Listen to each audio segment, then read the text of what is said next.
Previously on Jamie's World on Ice. We've spotted some baby penguins. It's pretty cool, but I don't know if I could live in it. So crazy. Jamie's World on Ice. Jamie's World on Ice. Jamie went to Antarctica. Jamie's World on Ice.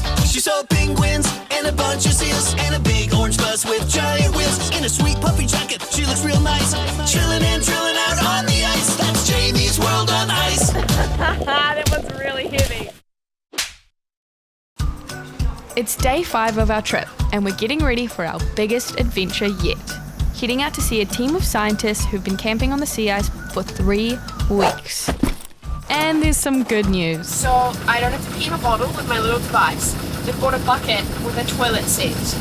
So I have never been more excited about a bucket and a toilet seat. It's a long, slow drive across the frozen ocean. Outside, it's just ice all around. Mount Erebus off in the distance, and then out of nowhere, just this massive iceberg, maybe a mile long, frozen in place. The sunshine down here is everything. One side of the headland is freezing and covered in snow, the other is toasty and warm, and the music's playing and it's nap time. Hours later, we get to our destination, Camp K131, run by Kiwi scientist Natalie Robinson. If you do a 360, we are literally in the middle of nowhere. And that's what we're staying in. Actually, we're staying in a tent, but that's us. So I feel very, very, very small and very, very, very cold. Living in containers that have been dragged out here across the ice with bulldozers, Natalie and her team have got all of life's little luxuries. Bread maker that we make our own fresh bread every day. There are 6 bunks in here, but we only have 3 people in here, so everyone's got an upper bunk to store all their crap. Well, not all of life's luxuries. None of us have had a shower for 3 weeks, so we probably stink. What? I'm thinking about having a shower like tonight. Well, you know, we've all brought our baby wipes. So hopefully I don't stink too badly. My hair certainly needs a wash. Natalie studies the way ice crystals form under the sea ice and what that can tell us about the Antarctic ice shelf melting.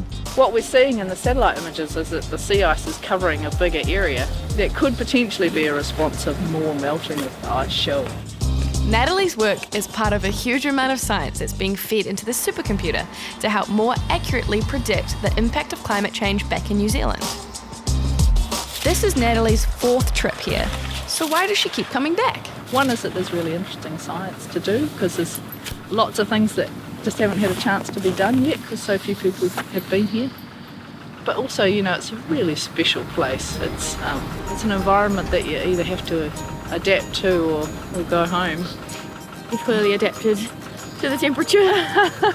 It's starting to warm up now, so it's a bit easier than it was. Yeah, pretty warm. Natalie might feel warm, but she's not the one who has to sleep in a tent tonight. There are beds inside if we want them, but I've been told sleeping outside in a tent at least one night is a must for any Antarctic explorer.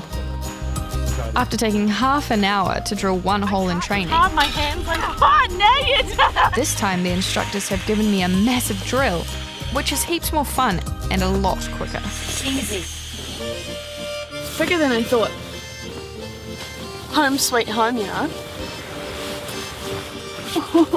After dinner, it's time for some entertainment. Curling. That one's really heavy. Oh, pretty good. Whoa, yeah, that's good.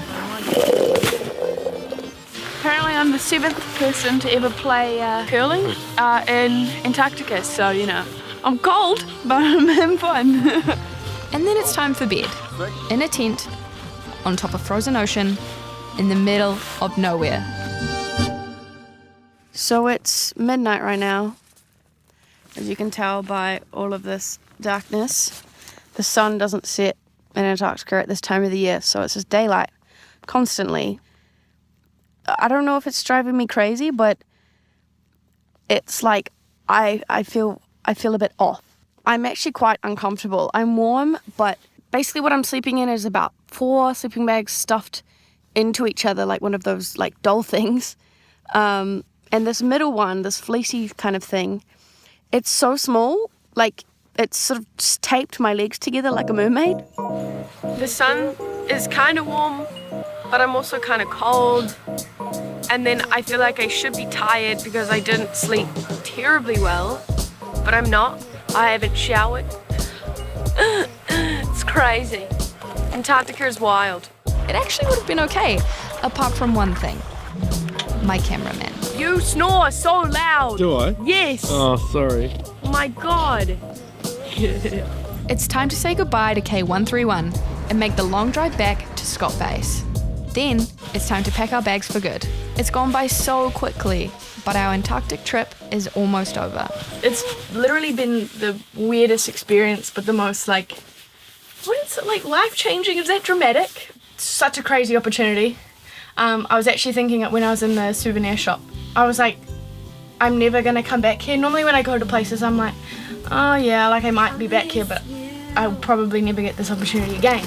I'm so sad. I don't want to go. Thank you to Antarctica New Zealand and everyone here who put up with me, especially you guys as well, because obviously if you guys didn't watch my videos, I wouldn't be here.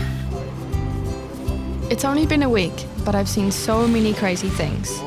Dead penguins from polar explorers 100 years ago, tens of thousands of live penguins too, thank goodness, or that would have been a bit bleak. Icebergs miles and miles long, and now it's finishing. So the plane just landed, which means we're officially going home, which I'm sad about. I'm also kind of like, no, I'm mostly just sad. Like, I don't want to leave. I really like it here. The people here are nice. The view is always nice. I've learned that I am very small. People are very small. You think you're important? You should come out here and take on a big giant mountain. And that you actually don't need a lot. You don't need fancy cars to be cool, because the cool people around here are the ones that are nice. Because we're all in the same clothes. We all have to pee in a bottle. So you can drive around in your flash car, but you can still be a dickhead. But when it comes here, we all just pee in a bottle. Actually, I didn't, but you know what I mean. Jamie's World on Ice. Jamie's World on Ice. Jamie went to Antarctica. Jamie's World on Ice.